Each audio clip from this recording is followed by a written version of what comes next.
Pulp has finally given us more. After 24 years since We Love Life, they released more this morning, the full album. And just to get it out of the way, this is an excellent album. To release an album of this quality 24 years after releasing a full-length album is really an impressive thing. You have the whole gang there. You've got Jarvis doing his thing. You've got Candida with beautiful touches throughout the album. Thinking of songs like Slow Jam and Got to Have Love. Nick Banks is great throughout the entire thing. He's so versatile and covers so many different styles with ease. And I mean, he's a great drummer. Mark Webber has that atmospheric touch that he brings to the table on songs like Spike Island and My Sex. You can hear their fingerprints all over the album. And just as a unit, a song like Slow Jam and Got to Have Love, like they're just cohesive. They're tight. It sounds incredible. And again, it's almost like their musicianship has somehow improved over the years. Jarvis's lyrics are still incredibly strong. I mean, he's one of the strongest lyricists of his era. He's still has this longing that he has in all of the other songs, this sort of desperation at a distance. He wears his heart on his sleeve. It's really an endearing thing. He makes you laugh and he makes you think. It's all the stuff that you want from Jarvis Cocker's lyrics.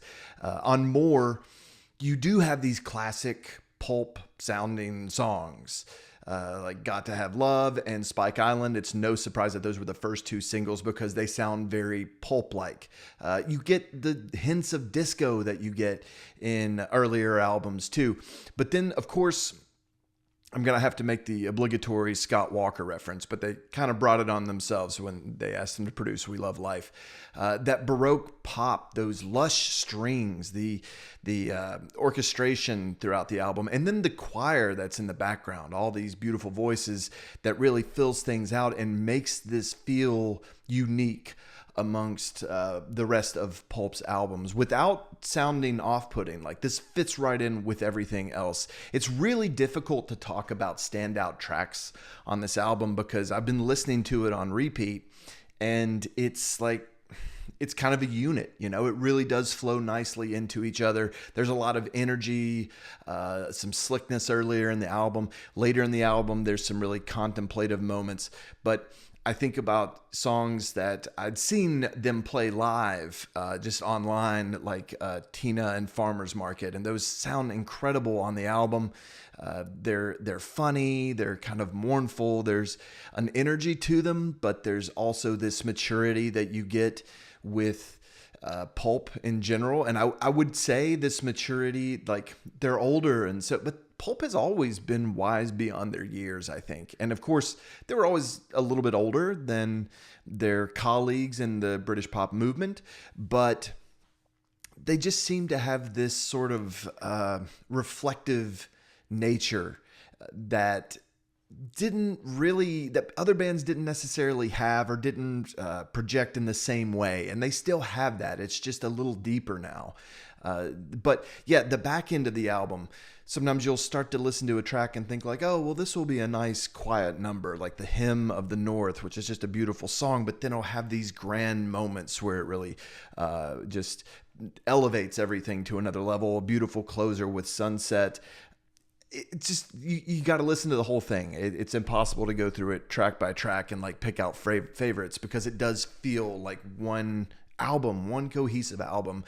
A lot of credit to James Ford, the producer of this album. This guy's everywhere. This guy's like, okay, he produced and was part of Last Shadow Puppets. And so it's no surprise that he can do those lush arrangements really well. He's obviously produced a lot of Arctic Monkeys, but interestingly, he can work with these classic bands and he can work with newer bands who are putting out really interesting material. So he produced a Shame album. He produced Fontaine's DC. He also produced, and I think this is interesting, he produced the Ballad of Darren from Blur. And that inevitably leads me to a comparison that you can make between like the later stage output of Pulp versus Blur versus Suede. I think those are the three bands that you could look at from that era who have recently put out music and to try to draw comparisons. But before I wrap up on James Ford, you know, he's known for capturing a live sort of feel, and it's more about capturing the vibe of the song than getting like technically proficient performances that are a bit more sterile. That said, you don't really hear in his production, and especially on More, you don't hear a whole lot of looseness and things bleeding into each other. It sounds very clean, but it does sound tight. It does sound like a really good capture of a performance and of the vibe that they have with these songs. So he does a great job. But looking at, his work on Ballad of Darren and Blur's work on that album, Ballad of Darren didn't feel as immediate as other Blur albums. You had to spend time with it to kind of get to its depths. Which sets it apart from other Blur albums. Suede, on the other hand, and this is a little different comparison, of course. Suede has been far more active in recent years than either of those other bands, but Autofiction felt almost like a band making a statement about their ability to connect with their more youthful work. Pulp's More, to me, accomplishes all of that. It's fun, and of course, it's more mature, but again, Pulp has always had that maturity, has always had that ability to speak to something that is a little seedier, a little deeper, but very much self-reflective. This band sounds very self-assured to the extent that you would totally believe this was their fourth album in 24 years instead of their first. So obviously, it's albums dedicated to Steve Mackey and the bassist that passed away in 2023. It's a shame that he couldn't be part of this because it is something that's really amazing. If you love Pulp and their music means something to you, carve out some space to really listen to this album, and you will laugh. You'll want to move at times. And if you're like me, you'll occasionally get goosebumps. You'll experience this wide range of emotions, and it's a really beautiful thing. There's no way to do a quick comparison of More versus other Pulp albums, simply because for me, different class, This Is Hardcore, those albums have been in my life for like 3 decades, and this has been in my life for just a matter of hours at this point.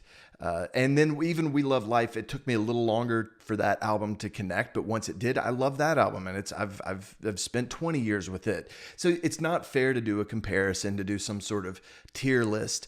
Just to say that this is an immediate album. This does immediately grab you and show you what it's capable of, and it's just impressive. It's just a really great piece of work that this band put out. If you've listened to it, I want to hear your thoughts about it. Did you have the same experience that I had? Did it leave you wanting for more? No pun intended. Who knows? If this is it, I think that's great. That's fine. Pulp didn't owe us this album. They did it on their own volition. This was not a money play. To my knowledge, this was nothing other than just we felt like doing it. They did this in 3 weeks. They recorded this album in 3 weeks, which is astonishing when you listen to it. Now, obviously, production went past that, but almost a song a day.